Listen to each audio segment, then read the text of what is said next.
So welcome everyone to the second installment of the ABCs of Multispecies Studies. So today we have a number of distinguished people who are going to offer us different letters of the alphabet. And I think instead of giving everyone an introduction right up front, we'll just sort of go slowly. So we're broadcasting here from the CUNY Graduate Center in Manhattan. And the first person who's going to share a letter with us today is from Australia, Kate Wright.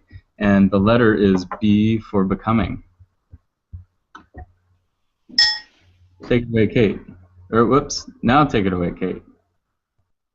Evan. Okay, becoming. So this photograph of two brothers, can you see that? Yeah. Was taken on August 20, 1975 at Morro Rock in California. Sean and Michael McQuilkin, who were aged 12 and 18, were on a hiking trip with their sister, other brother, and some friends when nearby visitors noticed that their hair was standing on end. Their sister took a photo of the laughing boys a few minutes before they were struck by lightning. The boys survived, but the younger child, Sean, suffered third-degree burns. Another visitor to the rock was killed by the lightning strike. I first came across that photo in an online newspaper article instructing people on signs that lightning is dangerously close. I can see a madness in the image, in the hair that seems bewitched, and in the heedless laughter of boys exposed to radical atmospheric intensities. This image and its story seem to speak to becomings in our dark and unpredictable ecological moment. Donna Haraway tells us that if we appreciate the foolishness of human exceptionalism, then we know that becoming is always becoming with, in a contact zone where the outcome, where who is in the world, is at stake. This image speaks directly to the life and death stakes of failing to recognise connectivity, feedback loops, interdependence, and vulnerability. So just before a lightning storm, air is ionised. It kind of breaks down as electrons are stripped from positive ions to create a more conducive flow for electricity. This sort of becoming of a lightning storm creates diffuse multi-species becoming, because ionised air draws bodies into an effective circuit of shocks and discharges. Ionised air electrifies the body to the point that if I was to touch you with my finger, I can cause you a static shock through the same interactive mechanism that forms a lightning strike. This bodily attunement to molecular difference in the air is a becoming lightning storm that operates beneath the level of consciousness. The smiles on the faces of these two brothers, bemused by their hair becoming storm, betrays a disjuncture between what the body responds to and how the supposedly rational mind perceives that response. The rational mind is made irrational when it fails to recognise its limitations in a complex system.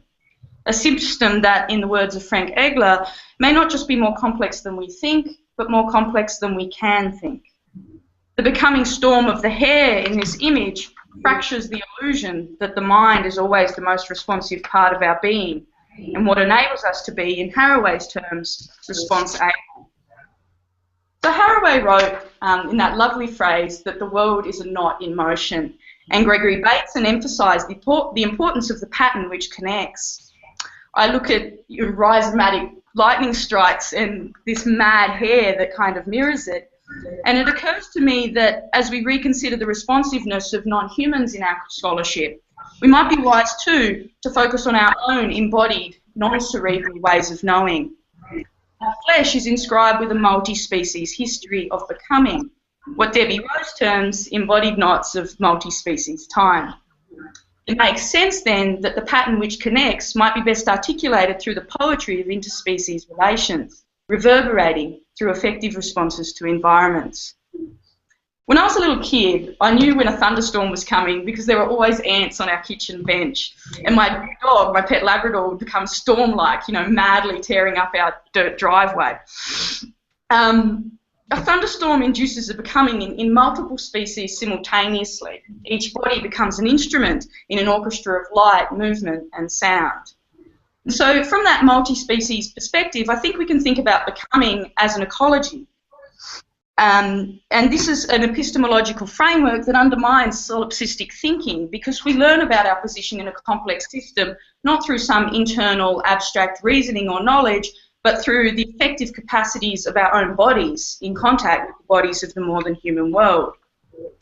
So becoming is a form of worlding which opens up the frames of what registers to us and so what matters to us, in part by recognising what matters to others. For example, in a process of becoming dog, one does not acquire fur or paws, but becomes attuned to a multiplicity of worlds through encounter with a new relational context, a doggish Umwelt.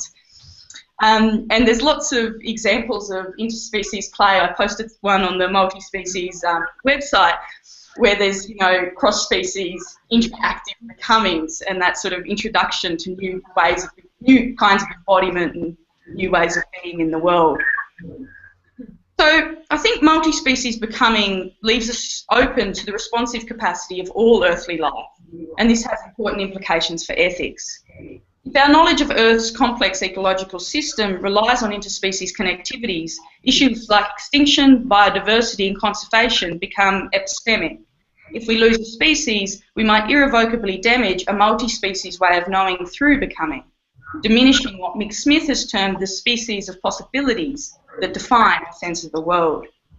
And this links sort of face-to-face encounter with developing an extended ecological imagination, the face-to-face sort of Levinasian ethics with this idea.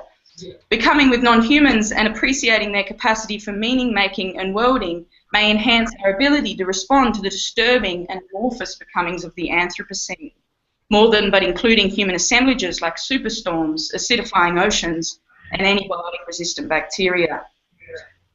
So I think ultimately what I find a very compelling photograph of two young men laughing in the face of powerful planetary forces is a reminder of how tragic and dangerous the cognitive illusions of human exceptionalism can be. We can never disconnect from Earth's ecological community because we are always becoming in a living multi-species world composed of phenomena and transitions.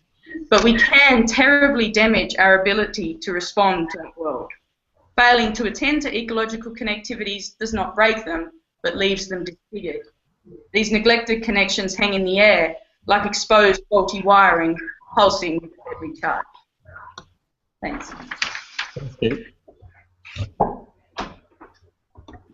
So here in New York, we've got two people who are going to continue with the theme, the same letter, B, and also a similar sort of feeling. The letter B also stands for buzz. So without further ado, I give you Lisa June Moore and Mary Kosut.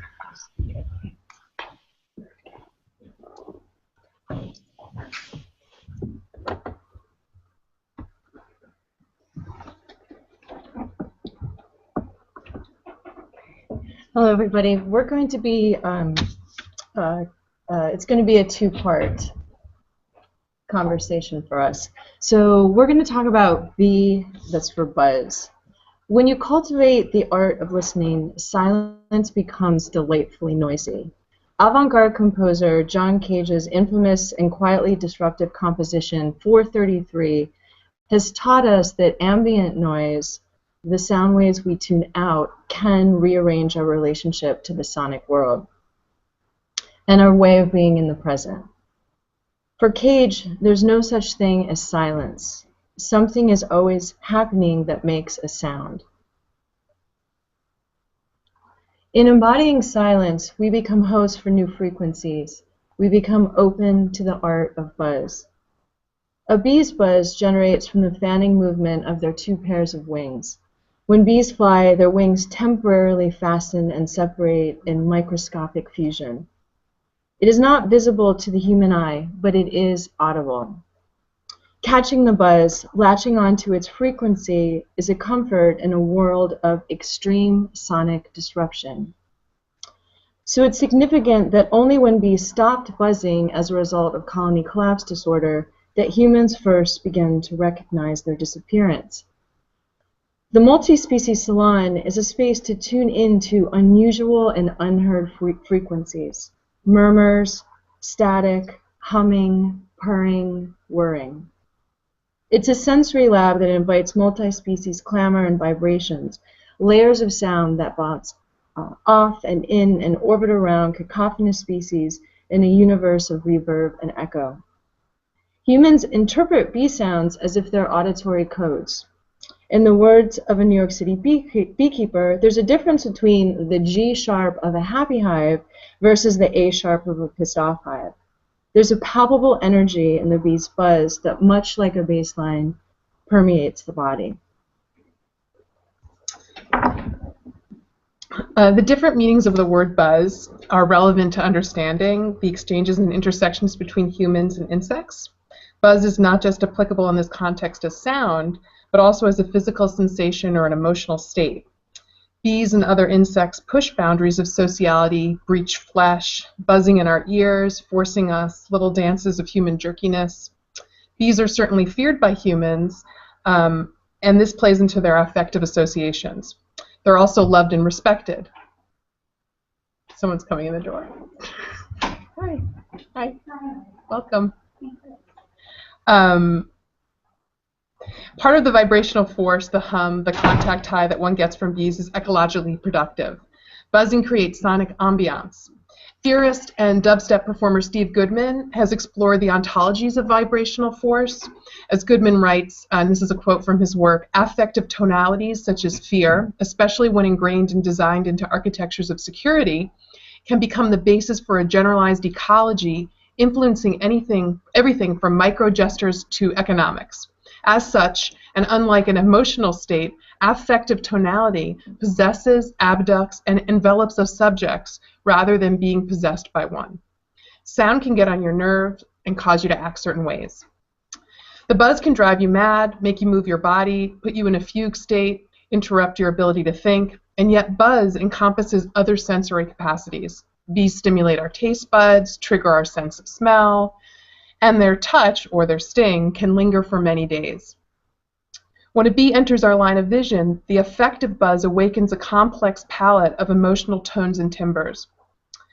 In addition to being drawn to the buzz, some beekeepers, urban beekeepers especially, see it as their calling to take on eco-political activism, as it benefits local ecologies and potentially reverses ecological and environmental crises. But bees are a semi-feral species, and just like living in a high-density city where urban pandemonium resonates, there is the ubiquitous air of danger in keeping bees, adding to the draw of the buzz. Multi-species communications and vibrations need not necessarily be translated into tidy human syntax. Buzz, an echo between and among species and organisms, is abstract, sentient, and affective. Much like noise music, a genre that challenges conventional understandings of musical and non-musical sound, buzz is a concept that invites feedback, experimentation, improvisation, and dissonance within our collective sonic habitats. Thank you.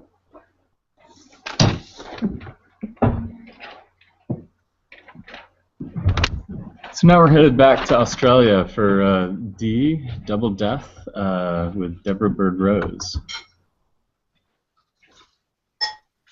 Thanks, Evan, and thanks, everybody. I'm really happy participating in technologically challenging event. My piece is kind of short, so I thought I would, and I will read it, but I wanted to preface it briefly with just a word about why I ended up being so concerned about death. And it does come out of my research with Aboriginal people in Australia, you know, for hunting is a way of life, for whom, obviously, you know, what happens to everything that lives. And, you know, there's this kind of disjunct between a lot of eco-philosophers who would like to see hunting as something that's wrong, and Aboriginal people who see actually hunting as something that, you know, respectfully not only right, but, you know, is an appropriate and satisfying way to live. So it seems to me that, so it got me thinking about what it is, what are some of the areas in the West where we Westerners have so much difficulty with death, and how it is that we end up constructing death as the enemy, so that we have, you know, sort of great musical things like, oh, death, where is thy sting? But Double Death is really an attempt to think about what happens when death is no longer sort of part of life, but actually has become a disruptor and a disabler of life in ways that I would like to imagine where there's a balance, life and death work together towards life. Double death is something else. Death is so entirely integral to the experience of life on Earth, with some single-celled organisms accepted, but I have to keep asking myself, what is it that seems so wrong with all the death that surrounds us in this era we are coming to call the Anthropocene? How is it that when I lay a loved one to rest in the grave, I honor death? And when I walk across barren, eroded, scalded grounds, hanging around animal skeletons and remnant tree trunks, I think that death is dishonored. As I wrote once when I was feeling particularly afflicted by all this death, the balance between life and death is overrun, and a relentless cascade is piling up corpses in the land of the living. Something is going on here that matters in ways that many of us are not adept at understanding. Perhaps we lack awareness of the beauty of death, and therefore fail to perceive that it is being violated. Perhaps we are so busy running from it that we forget to turn toward it. If we were to do so and to encounter death fairly, we would find the house of life and the house of death are truly the same house. For us mortals, there is no other. The meaning and beauty of being an earth creature is to inhabit this great multi-species home of vitality and mortality, and to honor all of them. So, double death, as when so many lost occur that damaged ecosystems are unable to recuperate their diversity, leading to the death of renewal, at least for a while. And so many extinctions that the process of evolution is unable to keep up. More species die than are coming into being. The death of evolution itself, at least for a while. And the unmaking of country, unraveling the work of generation upon generation of living beings, cascades of death that curtail the future and unmake the living presence of the past, the death of temporal, fleshy, metabolic relationships across generations and species, and the description of the future of one's own death, which starts to collapse along with of flourishing others and ecosystems. So double death is a despoiler. It smashes the relationship between life and death, fracturing a contact that has been integral to life on Earth. The destruction of death throws the lives of Earth creatures into a barren place with no future and a rapidly unraveling past. The double death is an open secret and an open road, and at this time it is driven by humans. It is therefore the mirror on the wall. Something so deep that involves us as participants and that we struggle to witness calls from the very flame of life itself, to use Eileen Christ's term. The fact that much of the current tidal wave of death is caused by humans is inescapable. It is an affront to our very being as creatures of Earth, in the fact that we are doing so much to destroy it. And along with affront, there is the impossible necessity to witness, going on James Hadley here, witness both death and double death. We're called to respond to that which we cannot fully understand. We're called to understand why and how we're called. Empathy, grief, reverberating with us. Grief and the calls of others with us and penetrate us. These reverberating and amplifying calls are the multi-species creaturely witness to all this. Thanks. Thanks, Deb.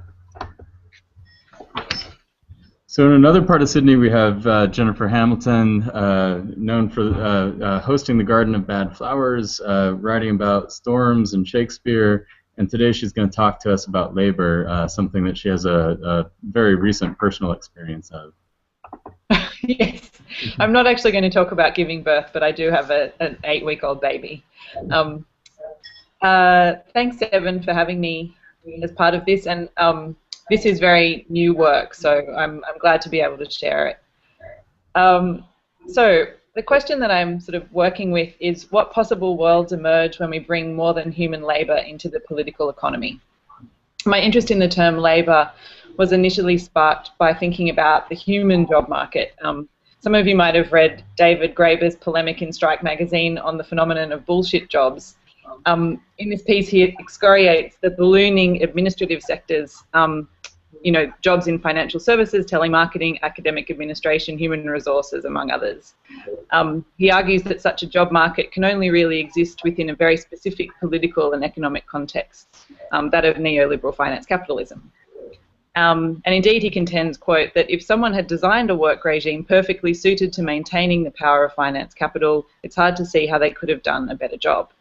And this piece of writing kind of went viral insofar as a piece of left-wing opinion can go viral, and was republished hundreds of times in the blogosphere and also in the mainstream media. And the widespread interest in this article, I think, reveals a collective questioning of what the human effort is directed towards, and maybe a desire to rethink that. But of course, our ecological and economic systems run on more than just human labour, and indeed the global regime of what Haraway calls lively capital is a necessarily multi-species project.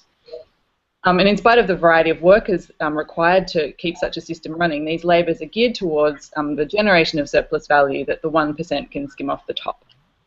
The orientation of human labours is clearly not amenable to a multi-species vision of the world. And so when asked to contribute to this, I was really excited to take the opportunity to try and redefine the term labour for a multi-species future.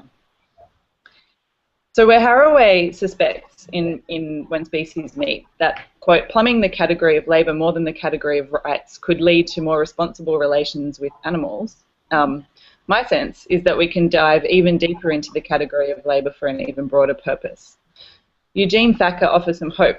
Quote, living labour is defined precisely by the degree to which it cannot help but escape, evade or sidestep altogether the labour-capital relation. So the relationship between labour and capital is breakable, even though it seems natural. Indeed, there are likely many critters sneakily labouring without regard to capitalist accumulation right now, and thus redefining labour, I like to think, of as a potentially revolutionary pursuit. But first, how to define the manifold labours of the more than human critters within a capitalist paradigm. For Marx, value emerges under capitalism when human labour transforms raw materials into commodities, and the commodities encounter each other in the marketplace. And although I agree with John Bellamy Foster that there is a lively ecology in Marx, value under capitalism emerges in the split between nature and culture, the metabolic rift. The labours of the flax plant in the creation of linen, for example, have no bearing on the value of the linen itself. But Haraway makes good headway into rethinking value without the nature-culture split in When Species Meet. And she generates the idea of encounter value, to work with, use and exchange, to recognise multi-species work in itself. While thinking multi-species labour within capitalism is important for the present, how can we decouple labour and capital for a multi-species future? And briefly, I want to just give three possible examples. As I said, this is kind of new work and new thinking. But I think the work of Tom Van Doren on care, which is part of the multi-species ABCs, of Debbie Bird-Rose on knots of ethical time, and the work of David Schlossberg from UCID on new models of environmental activism can offer three possible strategies. They probably all need to work together. So in his piece for the ABCs, Van Doren argues that caring for other species is a practical labour that requires, quote, more than just abstract well-wishing from us. It requires we get involved in some concrete way, that we do something wherever possible to take care of another, end quote. This care, according to Van Doren, has the potential to remake, quote, ourselves, our practices, and our world, end quote. To care for a living critter of another species might not necessarily fit with the narrative of capitalist accumulation, and thus actually engaging in the labour of care for another critter could provide one way to decouple labour from capital. Secondly, Deborah Bird-Rose asks us to radically expand the way we understand the relationship between time and ethics in a multi-species ecology in her article, Multispecies Knots of Ethical Time. She contends that, quote, life depends on the sequential processes of generational time and on the synchronous processes of multi-species nourishment. These processes intersect to form dense knots of embodied time. And I think Tom Van Doren explores this really beautifully in Flightways, when he looks at the intergenerational labour of the albatross. But in a capitalist system, labour is an individual pursuit valued by the hour, the day, or the week.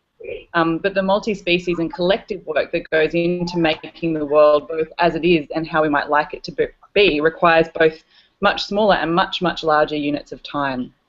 So radically refiguring the timescale on which we value work, including the work of other species, might be another way to decouple labour and capital. And finally, the work of David Schlossberg explores how environmental activists today are actively trying to work to redefine the human labour market. And his work reveals an emerging political economy that is attempting, with varying degrees of success and failure, to decouple labour from capital and establish anew the relationship between labour, community, and the more than human world. In other words, activists are creating ways out of the bullshit job market and redefining labour for a multi-species future. So I'll leave it there. There's obviously much more to be thought through with regards to this concept, but thanks, Evan, for having me as part of the salon. Thanks, Jen. So we're going to come back to the States now. Beth Carruthers, Olympic Peninsula of Washington, or sorry, one of the islands. I'm in Canada, Stephen. So Beth is going to talk to us about Praxis, and Beth is an eco-artist doing some really important theoretical work here in the States. Actually, well, there you go. Okay. It's been a long time since I did any art practice, probably a decade, but thanks. I feel happy being called an artist. I've kept this short because I had the idea that you wanted us to keep it to 5 minutes. So I might just riff on it a bit at the end, just to flesh it out a bit, because I think it's in some ways a little edited. Okay, this is P is for Praxis. Scholar Mick Smith noted the difference between poesis and praxis as follows. Poesis is about acting upon, doing to. It's about working with objects. Praxis, however, is creative. It's other-seeking and dialogic. He carries on to say that for Aristotle, praxis is guided by a moral disposition to act truly and rightly. Of course, Mick Smith was concerned with interhuman relations, yet we do not. We humans live in this world alone. And if we broaden our perspective to consider the complex interrelations that comprise place and community, praxis becomes an opportunity for conscious engagement, beyond that permitted by a worldview or ontology that excludes the interests and agencies of all that is not human.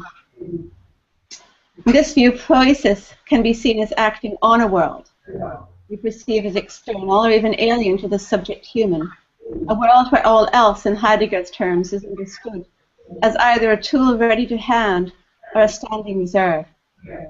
When it comes to other animals, special others, such as pets, may benefit from granting an extension of human belonging and moral status. The other animals we eat and wear the skins of, those who wouldn't mind eating us, and radically different beings, such as insects and trees, remain firmly outside our preset borders of what and who matters. For the most part, any disruption of this status quo is vigorously discouraged or derided. For decades, philosophers have discussed both the necessity of transforming such a reductive and exclusionary worldview or ontology, and the difficulties of doing so, immersed as we are in it. Paraphrase media theorist Marshall McLuhan, we don't know who discovered water, but it sure wasn't a fish. Moreover, our artifacts, arts, language, design, infrastructures, institutions, significantly embody and reaffirm this ontology. Taking up praxis is, I propose, radically unsettling to this worldview. Praxis, in being other-seeking and dialogic in nature, presupposes an other with whom or which one collaborates or engages, and some sort of even territory or equal ground whereby both parties participate.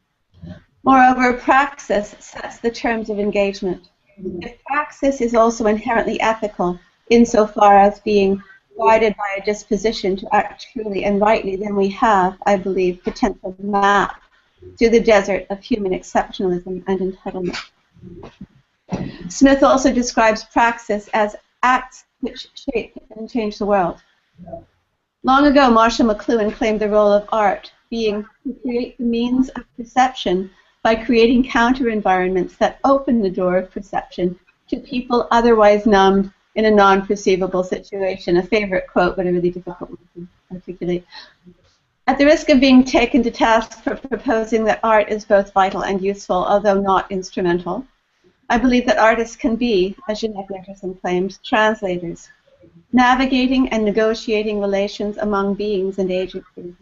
Artists and writers, wakeful and attentive to the subterranean murmurings and rumblings that disturb the cultural sleep, to hear and seek to interpret and reveal stories of land, self, and place.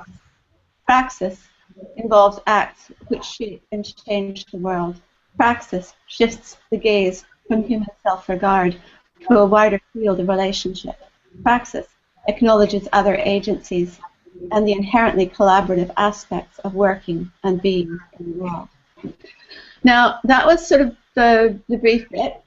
It wasn't all that brief. So I just wanted to talk quickly, if I might, about an example, because I think it's worth doing. And so I'm just going to talk quickly about a project that I co-developed on over 6 years in collaboration with a number of agencies. One was the Institute for Urban Ecology at Vancouver, Canada, and the other was Environment Canada scientists, and a team of advisors that included the Developers Sustainability Office at the University of British Columbia. That project was called the Songbird Project, and the intent of it was to sort of foreground the notion that communities and places are complex, dynamic, interrelational spaces that constantly come into being, and not simply by the agency of humans alone, but by the multiple others who are in the place. We don't, as I said, live in this world alone. So these intertwined independencies are generally backgrounded and disregarded, and our intention was to find a way to have people engage in and discover those relationalities for themselves. And one of the things that we did was we did a project called the Songbird Oratorio, where we were interested in the language of birds. We weren't interested in grabbing a bunch of birds' song and interpreting it by a human yardstick, but trying to find out a way that we could create a space. I'm not sure whether we were successful or not, because this is why you try to get things on, where somehow the birdness of birds could become part of the community conversation and the collaborative space. So we had 5 composers. We commissioned 5 composers to work with 5 arias based on Indigenous birdsong, and it was a pretty interesting. I think the process may have been more interesting than the outcome, to be frank with you, although the outcome was quite wonderful compared to what people said about it. But I think the idea that as we did this project, the people who were engaged with it and the people who participated in it year after year as not artist collaborators, but as community participants, found that their sense of awareness of other beings in the community, and of the community being larger than human, was developed for them somehow, and that's I think quite important about this work, and not specifically about that work. I can think of other examples, and spent about a decade trying to untangle the ways that might happen, and I'm still trying to figure that out. But yeah, Praxis. Thanks, Beth. Now we're headed to Texas with John Hartigan, who's going to talk about species. I got a tough one. Am I on? You're on. Okay, great. Let me say that this particular commentary, I've written up a version, I've sent it in. I'll just kind of talk through the highlights of it. And all of this comes out of ethnographic work I've done over the last 3 or 4 years on plant scientists in a series of botanical gardens in Spain and some biodiversity labs in Guanajuato, Mexico. So what I'm channeling here are the reflections of people working with plants, trying to actually make sense of the species concept, which they often think is really rather absurd. So, species is an attempt to think 2 things at the same time: the stability of a life form and its mutability as well. Species gets these 2 things in tension as a particular moment where an organism is transitioning from one discernible form to another reproducible one. So there's a great deal of attention to the amount of internal variation within a species. So the plant scientists working on maize in Mexico open up the interior of a species and they try to gauge its depth and range. And then as well thinking externally, where do species belong? They're in constant movement as biomes change, and confronting a series of external constraints. So specifying life for these scientists actually often ratchets up to the genus. They're much more interested in genera because species are sort of finger points in these larger compilations of forms of constitutionality for life: longevity, fertility, disease resistance, and behavior above all. And one thing I learned through all of this is that for taxonomist, species are always a hypothesis. They're something that they try to establish with some reliable data, but they assume that their version of the type is going to be contested and changed, and it will depend on people who are looking at its morphology, its location geographically, and certainly also its behavior. So in this sense, species is a point at which thought passes through in considering life and recognizing the import of form. If I was going to say one basic definition, a species is a discernible form animated by life. You have a tension between diversity and uniformity anytime you're talking about it, and much like Jen was referring to, you have this challenge of scaling temporally, just vast amounts of time through which a species extends, and then spatially as well.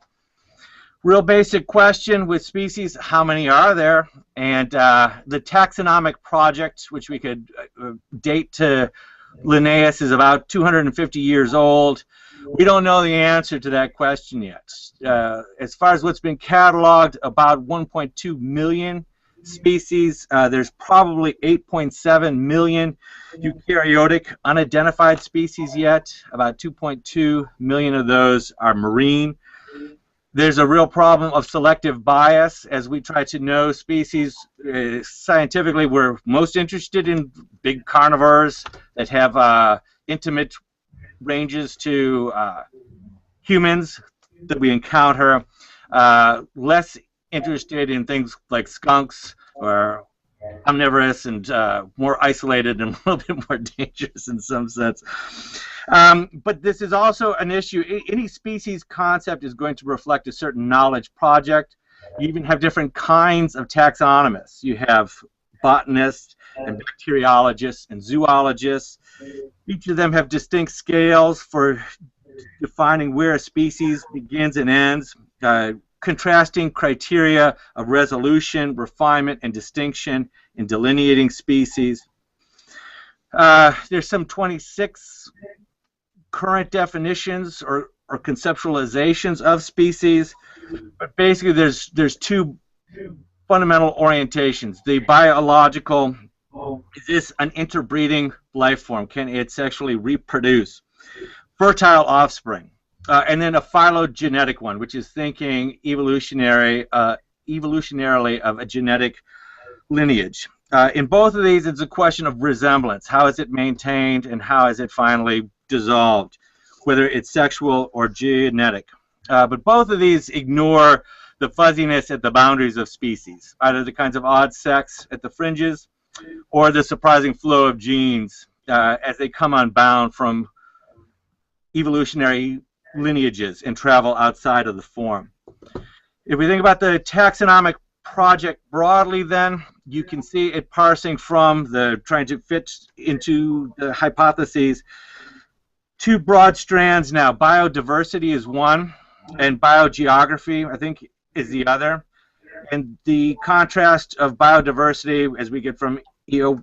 Wilson with the Linnaean project, is it's a concern or care for the fact that these are becoming extinct, and we need to do something about it. Biodiversity becomes a defining concern of the Anthropocene. Biogeography is looking at the dynamism of species as they generate hybrids, speciation events through space and time. And because of their broad temporal scope, they tend to be a little bit less concerned about extinctions. In each of these, though, you see the emergence of varieties of species. That is, species types. So you have flagship species, umbrella species, keystone species, indicator species. All of these, you have one species doing certain kind of representational work for other, often unknown species. If you're trying to establish an indicator species for a particular biome, you're concerned about all the other species you will not ever know, but that might be suffering a similar extinction threat. So you have species surrogacy here with these kinds of concepts. It's representational in one sense, but it's also holding open this unknown. I'll contrast the taxonomic project with the totemic project. Totemism, much older, and this is, as we know of species, is good to think, a lot of abstraction, intellectual work, but also importantly delineating social groups. Here you have a kind of heraldry with flagship species, such that today the kinds of publics that form around a species, a particular, the wolf, bears, etc., concerned with their potential extinction. You have a similar kind of sensibility as with the old heraldic signs, certain values attributed to these things. These publics will form typically around charismatic species, but here in Texas we have cactus, the friends of cacti, various cacti, a little bit different. You can't hug and squeeze them in a sense. And I wonder to what extent is this biosociality or really a rather different rendition of it. I end up trying to articulate a concept of species formation, and I use this not to talk about the artifactual status of species, but without construing them only as social constructions, only as representations. Species formation is attentive to the boundary work of life forms, internally and externally, asking how modes of recognition and encounter, mediated through variously limited and overlapping sensoriums, may be guided by certain etiquettes, particularly at the most remote temporal and spatial extensions of species. So I'll close by just reminding us that the question of species is about the nature of form, and that's a very large problem. Thanks. Great, thanks, John. So I'm going to do a little publicity here, show everyone the cover of John's book. Thank you. This will be out in about 2 weeks. All right, all right. Let's see. So this just was shipped from Amazon today. So I have a virtual object. So other sorts of promotion. And I'd like to sort of draw us back together away from these individual projects we got and stir the pot a little bit. And I think I might pick on Kate and Beth first and try to bring them into conversation. And if other folks want to join in, either from here, you can come sit up next to me, or online, just wave your arms and grab my attention. But I think I'll put the first question to Kate and ask you to think with Beth here a little bit about praxis and becoming. Like how might you leverage some of these ideas that she was talking about to think about these multi-species interactions, relations to presuppose the existence of another, where we might push past the self-regard of anthropocentrism to think about becoming within wider networks of ecological entanglements. Sorry, Evan, you were just cutting out a little bit there. What was the first part that you said? I might have to mute some more people so that the audio gets good again. There are only 2 of us. Okay, Beth, I'm going to mute you, and then I'll talk to Kate first. Sorry. So Kate, I'm basically inviting you to respond to Beth's notion of praxis, to sort of think through some of these ideas that you were talking about with becomings.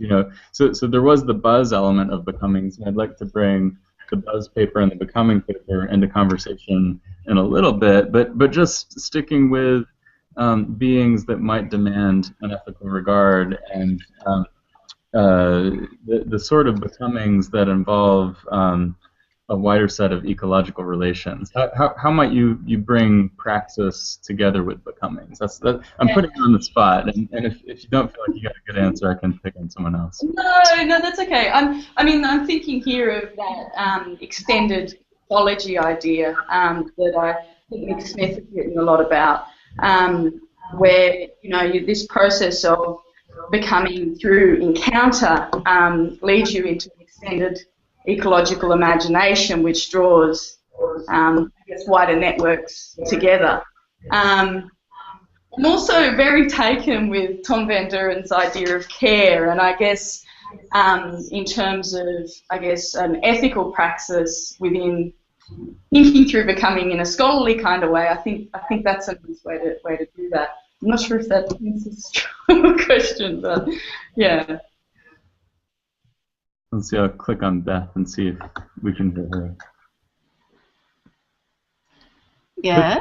So maybe just sort of the reverse for you, like if you could bring some of these ideas that Kate was talking about. I mean, you've already done that, I think, in the body of your paper. So I'm really just inviting folks to start talking. I'm really interested in. I'm a big fan of Ken Ingold, as you probably know, and that I'm very keenly aware of this, and it's more than and I want to see the idea of, because that would be proper academic speak, but it's not. It's more than an idea for me. It is that I really too do hold it true that the world is continuously coming into being around us and with us and by us, and I think I probably tend that way because I live here on the west coast of Canada, where there are some fairly intact First Nations cultures, and I think they've kind of come absorbed into my skin, although I'm firmly embedded in settler culture here. And just that the complexities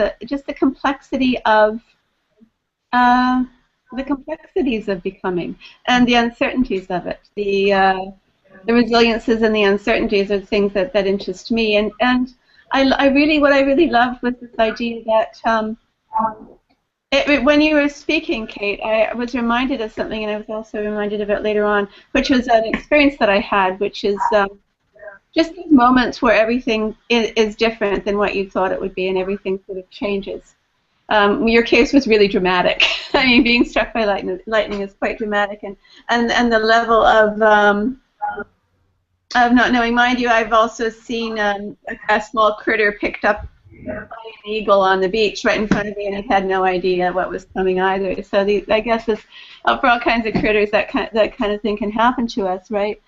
But I was just thinking about walking along, riding my bike along a road one day and seeing this flash of brilliant red, just being quite taken by it. It was gorgeous, and so I stopped and I cycled back, and I walked into this clearing, and the grass was brilliant green, and the sun was slanting through the trees. It was full, and it was slanting through the trees, through the rib cage, the exposed rib cage of a doe that was being fed on by two young eagles. And I walked in, and the eagle were quite defensive on the moment, but it wasn't quite what I expected, and it had that kind of an experience of shaking up my world in a sense of somehow I was intimately involved in the eagle's dinner. I think we missed a key word. So you saw it through a carcass. I was cycling along. Well, no. When I walked into the clearing, what I saw was that there was the concave of the rib cage of the doe, and the sun was slanting through it at an angle. And at that point, there was just a thin tissue of flesh. But she had just been ripped apart quite recently, and so it was this moment of quite terrifying beauty, actually. And I think that what those moments do, those moments of terror in various kinds of terror and beauty, is they bring us acutely present. And I was thinking about that in the context of being struck by lightning because of Kate's story, which is when one is sort of moving along in whatever consensus world we are in, with whatever preconceived notions we have, something can occur that completely takes us out of our skin and can potentially remind us that there are larger contexts in which we are operating and belong, and that there are complex relationships and ways of knowing in there that perhaps we haven't been attending to. Am I making sense here? Yeah. And I think on this notion of becoming, so today we heard about species as not just social constructions, things that come into being amidst multi-species interactions from John, from Kate, this sense of becoming involving the buzz of lightning, the intensity of the physical world that animates our bodies in surprising ways. And I was also thinking of a study site where myself and Alon Abrel, who's here in the room with us in New York, work a place where primate species meet as a really, let's say zoopocentric example of becomings. I'd like to think about plants too, and maybe invite John to get on in a bit, but before we do that, bring buzz back into the conversation. So I think about becoming and buzz as something that us primates and us mammals can experience. Often the buzz of excitement that exists with bodily proximity is something that we can definitely experience. The way that technology can sort of animate bodies became really apparent on the Silver River. So Alon and I were doing field work in a contact zone where rhesus macaques have gone wild. They're living in a space where they've been sort of permitted to be there for they've rumored to have escaped from the original Tarzan movies with Johnny Weissmuller. They encounter people all the time, and we found that the pitched intensity of their interactions with humans often became most intense when the buzz of motorboats prompted them to look up from whatever they were doing. They would orient towards those motorboats, and that buzz was infectious to the people who were sitting there watching. We often used kayaks.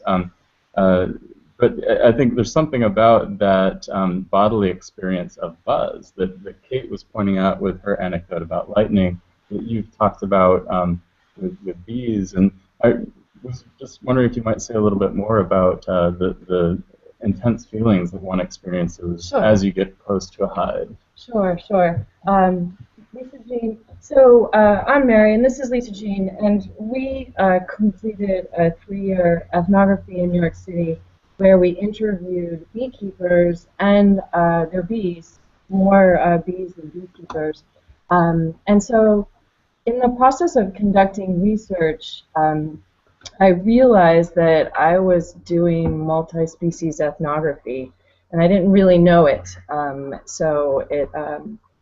I found it to be incredibly overwhelming and difficult. But so when we first went on hive inspections and the beekeepers would open the box of bees, there would just be this overwhelming scent, but also this noise and fear, intense fear, like we just talked about, the terror, and the little bit of fear of being stung, because in some cases there were thousands of bees just around our bodies and on our bodies, and other people were getting stung.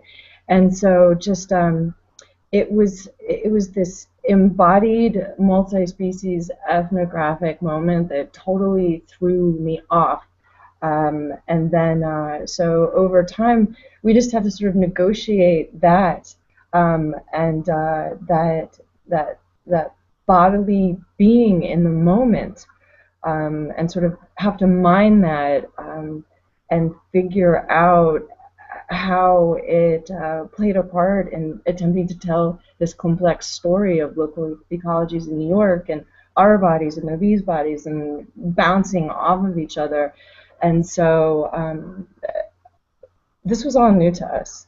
Lisa Jean? I think the other thing, just kind of to add to what Mary's saying and to add to what Evan's saying, is being in New York City, it seemed to us that there was the same vibrational source that was going on in the hive was often like archaeologically going on in the high-rise buildings that were around the rooftops. And so it was such an interesting thing to feel the buzz of an elevated train go by, the buzz of the hive, the buzz of the people looking out their window screaming at us, "Are you guys keeping bees on your roof?" I mean, it's just, there's just so much going on, and it's so loud. And then to be interviewing the beekeepers who say that they enter into it because in some ways they're both ecologically minded but also kind of extreme junkies who want to have these extreme experiences and are looking for ways to come outside of a socially mediated virtual world into a real world, in a world that when you step back from it is very real. Like there's a lot of buzz already going on, but they're sort of kind of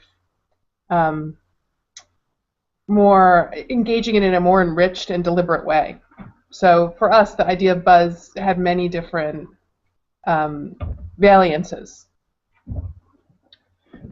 And I might also say that Buzz is a book, in addition to being five paragraphs soon to be on the Multispecies Salon website. It's a really great book, so highly recommended.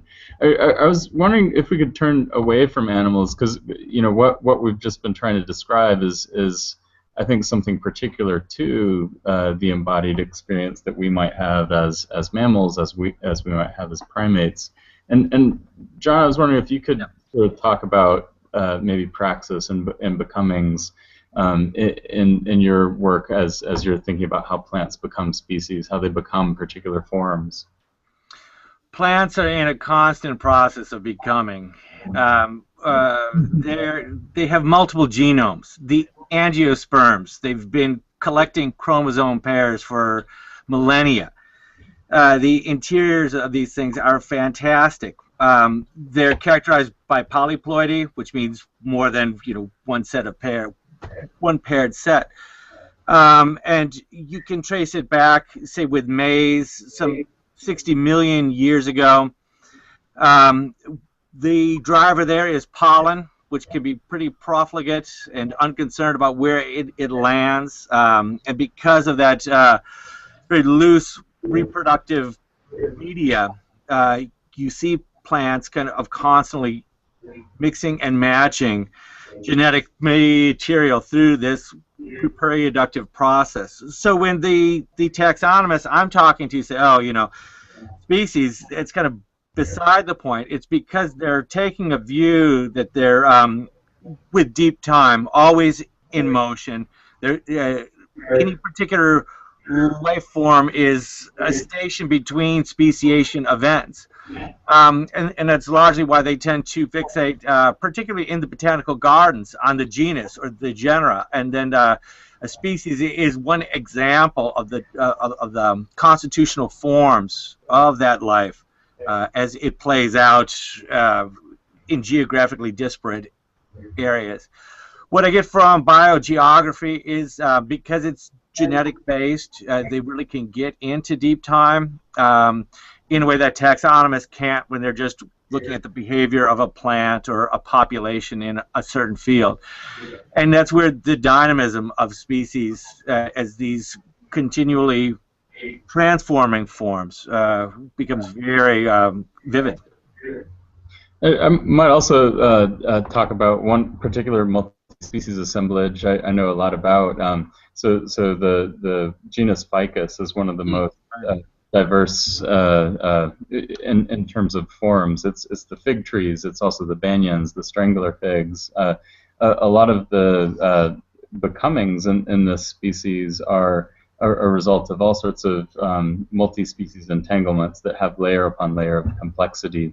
The shape of these fig populations and the forms that look so different to us are really made by molecular shifts, and those shifts have to do with which fig wasp is pollinating which plant, and the wasps themselves, the forms of the wasps, are brought into being by these bacteria, some which cause trans becoming. So it's not just about what genes you have, but what bacteria you happen to inherit. So if you're a genetic male, you can become a reproductively viable female. If you have a certain strain of Wolbachia bacteria in you. So it's sort of becomings all the way down. And I think where this conversation might be headed in terms of future research is to think not just about genetic becomings, but about epigenetic becomings, about complicated term. Very complicated term, and you know, Yeah.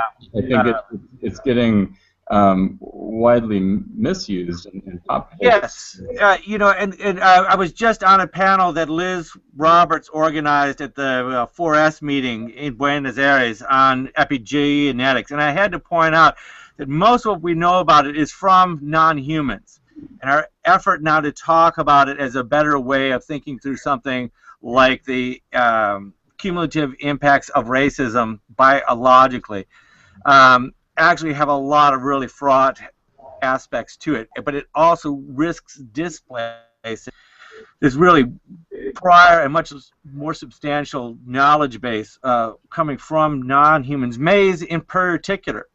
And then in terms of your point all the way down, plants wouldn't exist if they didn't have mycorrhiza in their roots, which are real key factors in their capacity to take in nutrients. So yes, it is certainly not just genetic at all. All plants, as they colonize space, are being colonized in terms in their roots. Yeah.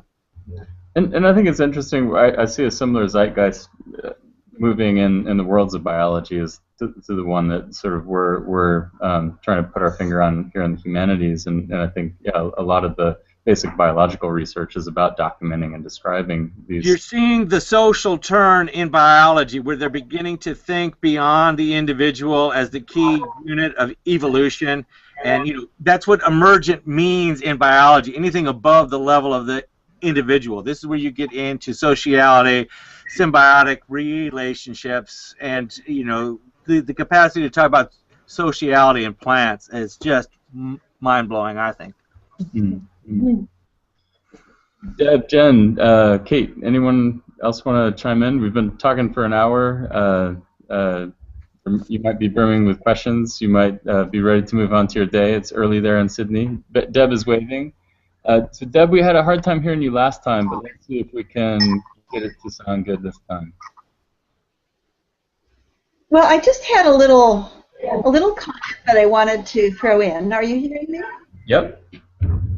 Okay, so just a comment, because whilst I've been enjoying, obviously, everything that I've been hearing, and enjoying the emphasis on fluidity and becoming and everything, I wanted to go back to, like Kate spoke just in passing, but importantly, I think, of Gregory Bateson and you know, his view of the patterns that connect.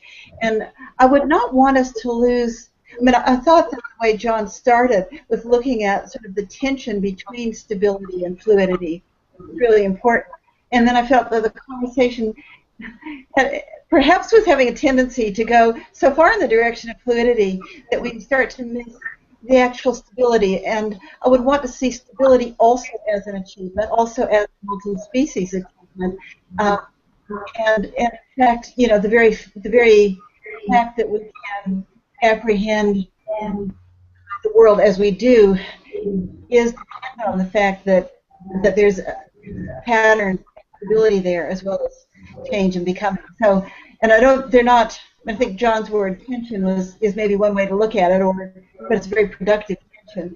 But yeah, I just want to put in a word for how things manage to hold their stability as well. And I think not only hold stability, but I think there's a tendency sometimes to celebrate the breaking down of boundaries. I'm going to mute because I think I'm echoing. Can you hear me okay? All good. Okay, so I think there's a tendency to celebrate the dissolution of boundaries. And you know, if you go back to Haraway's Cyborg Manifesto, she talks about both breaking down boundaries, but also responsibly constructing them. And one essay that I'd love to plug from this book is not one that I wrote, but one by Caitlin Berggren. She's a bioartist who has hepatitis C in her blood. And during Caitlin's performance, which involved feeding dandelion plants with human blood to nourish them, she maintains that her blood is really good for plants. It's got nitrogen, and she talks about how she's known for a long time about this, about how she encountered a bag of nitrogen blood in an organic food store as a kid, and just being amazed at this sack that filled the same space as her, like the same volume as her body, being just dried blood, and how that was what people put on plants. So drawing on this knowledge, she did a performance where she fed these dandelions with her blood while inviting people to also contribute blood and drink dandelion root tea. So during this performance, an eco-artist intervened, and she said, you shouldn't be using plastic cups. But Caitlin was really insistent in saying, as a matter of fact, it's really important to use plastic cups. It's really important to maintain the boundary between my body and your body. You would get sick if you encountered my blood. So I think this language of becoming, this language of buzz, you know, can spin off in a way that celebrates dissolution of boundaries, celebrates irresponsible just multi-species mingling. But I think if you pay attention closely to what you describe ethnographically and conceptually with this idea of buzz, it's really about the ethics of encounter. It's about attending to those signals that are saying this form of interaction is not comfortable, back off. Like the beekeeper knows how to read the hive and knows how to say, okay, to any novices there, like this is what a sound of an angry hive. You know, this is anthropomorphic in position, but you know, us being able to read the bees and step back is an important process of being and becoming with them. So I think that's a really critical insight you're making, Deb. And in addition to you know, defending the stability of certain forms, I think it's also defending the policing of certain boundaries, and I think we've got a long history in STS and feminist philosophy of thinking about that, and yeah, I think there's a really good essay by Caitlin that does that very thing. So I see Beth waving her hand. Am I on? Yep. Okay, well that just prompted me to think about, you know, the notions of distinction and difference, and I sort of going to Hanukk's perceptual worlds, different beings with different life worlds, different perceptual worlds, and how we'll always have those distinctions, but there are also overlaps, and I think the thing about coming with a bunch of others is those overlapping spaces, or what I would call those kind of spaces of conviviality, hopefully conviviality, but places of necessary sharing. Although I can't know, you know, a wolf is not a raven and a raven is not a beluga, you know, and I can't really know the perceptual worlds of those beings. There is arguably more relationality, or easily understandable for me, relationality between the perceptual world of a wolf or a bear and myself than there is between, you know, myself and a gnat. But I think that because there have been, we have such a long legacy in this culture of absolute hard boundaries. And lack of relational space. And for me, I think of it in terms of relationships and how those are overlapping and interdependent. And that those relationships are always in a position of evolution and becoming. I'm very struck by the what would you call it, the oral tradition and oral culture of the Haida people here on the coast. And their stories, their becoming stories and their cultural stories are all about, there's a lot of changing skins in there. There's a lot of changing of skins. There's a lot of changing of appearance. But the being who inhabits those skins doesn't really change. But there is that kind of transformational quality to it. But but those distinctions remain. The beings themselves remain. They're beings. They're distinct beings. I just wanted to say that was kind of burning to say that. Thanks. Thanks, Beth.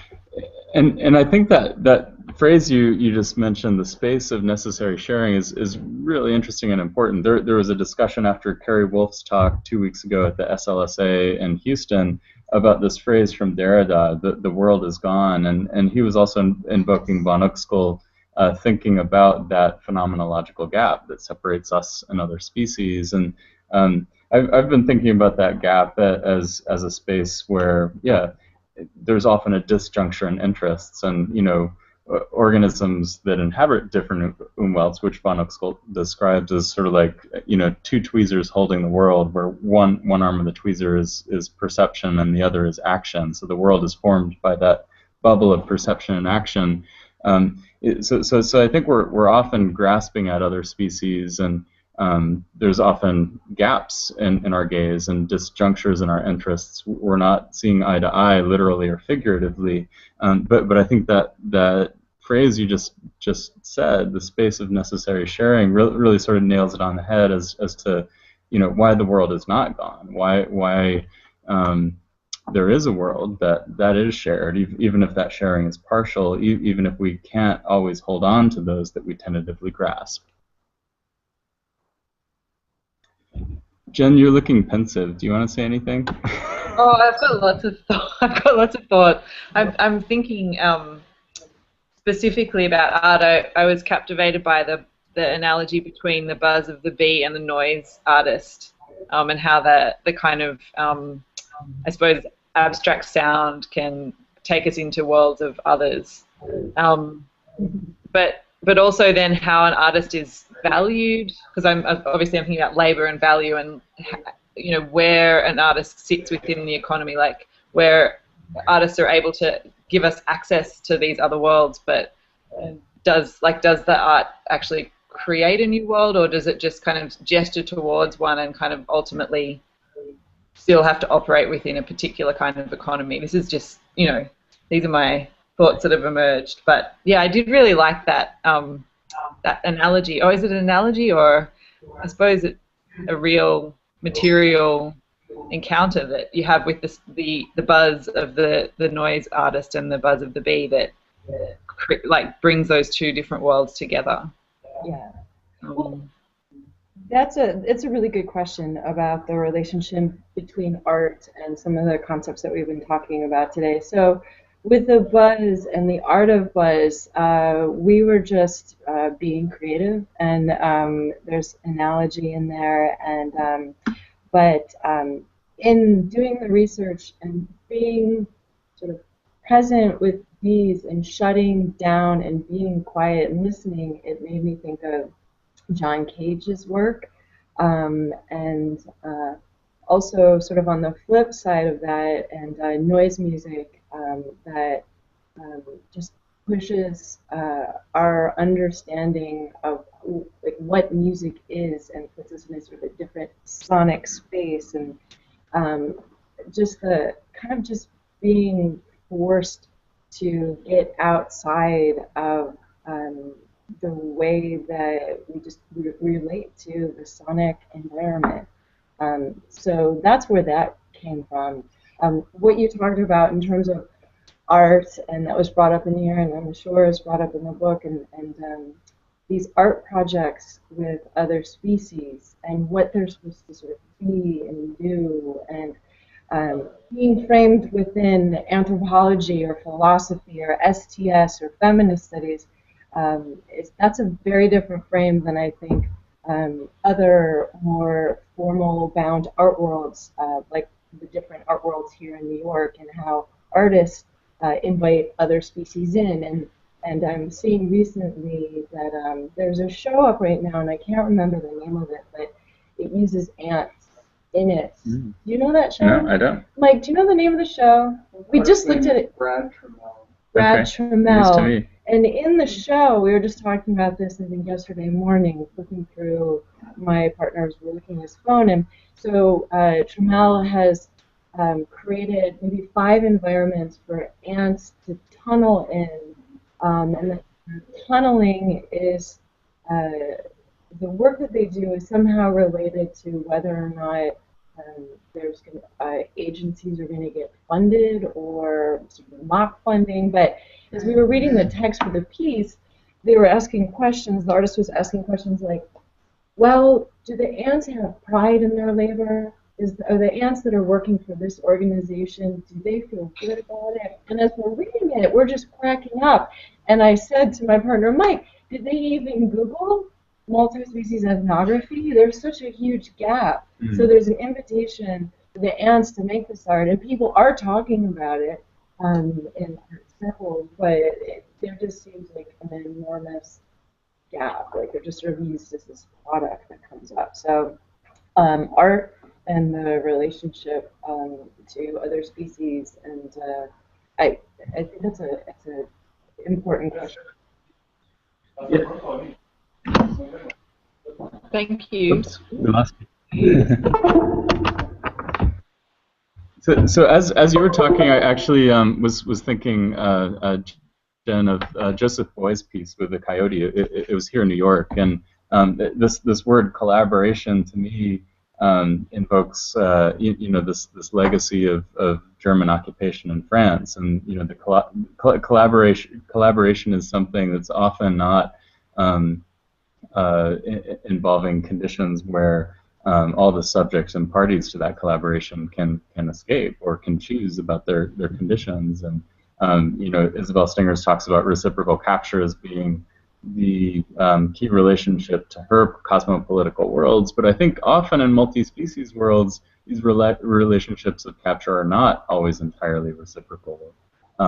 So Boyce's piece involved living with a coyote here in Manhattan for a week, and this coyote at certain moments was pretty freaked out. At other moments, he engaged in some sort of playful interactions with Boyce, and in many ways, it was a foundational piece in the eco-art movement, and a lot of people talk about it in terms of interspecies collaboration. But I think the same languages of labor that you were asking us to interrogate today,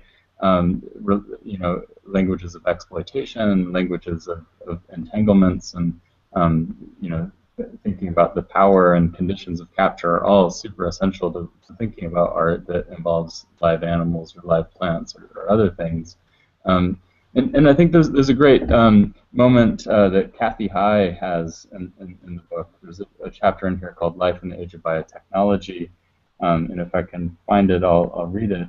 She's basically saying on page 209 in her piece Embracing Animal, which involved caring for rats, rats that were born to suffer, transgenic creatures that were created to have a condition a lot like Crohn's disease, a disease that she suffers from. So she cared for these animals in her home. She did not call them pets, but called them her sisters in suffering. And in fact, here in this room in the CUNY Graduate Center, after they died, we exhibited their cremated remains as a memorial to these particular individuals. But even as she was trying to care for them, as she was trying to construct what she called an architecture of care, she writes in her notebook, problem. The rats were no longer lab products, but became art products, again on display, again used as research. Does this shift or change their status in the world? Does this shift or change their status in the world? So she rescued them from a laboratory environment, put them on display as art. Kathy says, they were still workers and products for sale, but while the rats were considered art objects instead of lab projects, their very presence in the exhibition made us come face to face with the reality and fragility of these small man-made creatures. So the punchline of this essay is that life in the age of biotechnology has become a multi-species spectacle, where spectacular forms of life, like humans and the creatures that we love, are dependent on these multi-species laborers, the 80 million rodents that are living and dying behind closed doors every year so that we might lead healthier, more comfortable, more productive lives. Yeah, yeah, mascara and other things. Beth had her hand up moments ago, and we should probably wrap up relatively soon. So I'm aiming to finish by half past, but let's hear what Beth has to say. Okay, at the risk of taking up the last of the space, are you okay with this? I mean, I've said a lot tonight. You okay? No, go for it, please. You've said a lot of brilliant stuff. Okay, well, there are a couple of things, and one of the things that immediately came to mind was work that I'm aware of that involves working with wild animals, other animals that are wild, and not just other animals that are somehow, what would you call it, designer designer critters, human designer critters, or ones that we sort of bring into our world in that way, but ones that we seek collaborative space with otherwise. And there was a woman here who worked with humpback whale up the coast, and she developed a ronic violin that she could play underwater, so that she could do a call and response with the whales in situ up Robson Bight, which is way up the North Pacific coast here. And that was quite interesting work. And then, but I think that there is that questionable space of ethics. And Sandra Senchuk, whom I spoke to you about the other day, did a piece with wild grizzly up in the Kootzmachine Valley here in British Columbia, where there's a grizzly sanctuary. And that's quite an astonishing body of work. That said, there is quite a bit of writing out there on the ethics of working with other life forms as material in arts practice, and so it's a really interesting conversational space, because we move through the world and we eat and we're eaten, and other critters use us in various ways, including opportunistic viruses. So where is right relationship, I guess, is the question I keep asking, and I think it's a question that has to be asked every time and all the time. And I think that we have to be careful how we come up with our answers in that regard. That's what I think. And I think what your work and what so many people who are online right now, and what Donna Haraway shows us, is that it's not about purity. It's about working through these entangled relationships, face to face, with all the messiness that comes with collaboration. So at the same time, that collaborations can be ugly and they can be exploitative. I mean, they're also what Anna Singh describes as the hopeful edge of political projects. She encourages us. Are they really collaborative then? Or are they are they really collaborative then, or are they something else? If your collaborator is unwilling, is that collaborator your collaborator? Yeah, I think collaboration is both a dirty word, but one worth resuscitating and spinning in positive direction. So I think in this push and pull and entanglements, whether they're with other humans or in multi-species worlds, the goalposts are constantly shifting as to is this good for everyone? Like who's losing a little bit of blood and as a gift to the parasite? This is the question that Michel Serres interrogates so well. When this French word, H-O-T-E, can both mean host and guest, and the meaning can shift, and Serres plays with that so productively. So I think just like parasites, hosts, and guests, collaborators are always in these ambivalent entanglements, and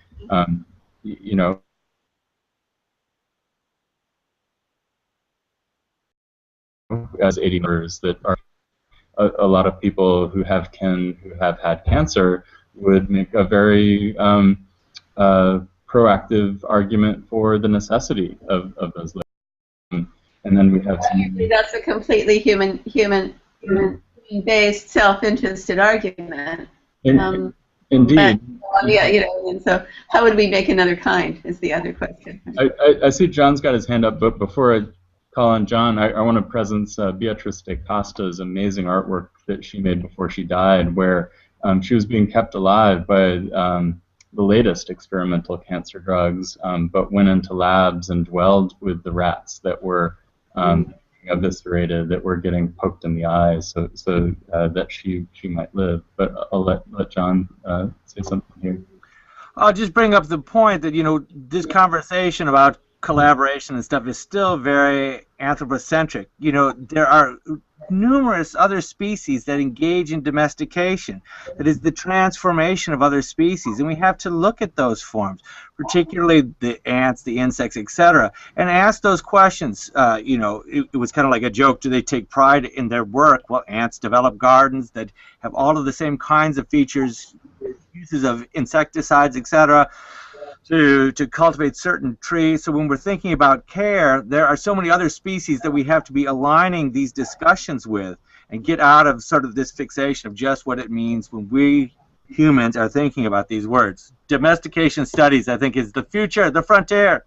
Thank you. Yeah, I agree, and I think at the same moment that we're really critical of our own modes of capture, exploitation, and co-optation. We're constantly being co-opted and appropriated in unexpected ways, and I think there's a really great maxim from Joe Dummett that comes to mind. He says that never presume that you know all the species involved in a given decision, and his sort of second part of that is never presume to speak for all of yourself. So, what is the self? What are these paraselves that we call parasites? I mean, the self is becoming beside itself, in Brian Rotman's term, with dissolution and glee. So I think there is dissolution and glee, and then there is also what Deb was saying and cautioning against, like defending forms and defending boundaries, and I think it's what we're trying to do is account for all this mess and do it with creative, surprising interventions. So does anyone want to have the last word before we call it a night or a morning, depending on what hemisphere we're in?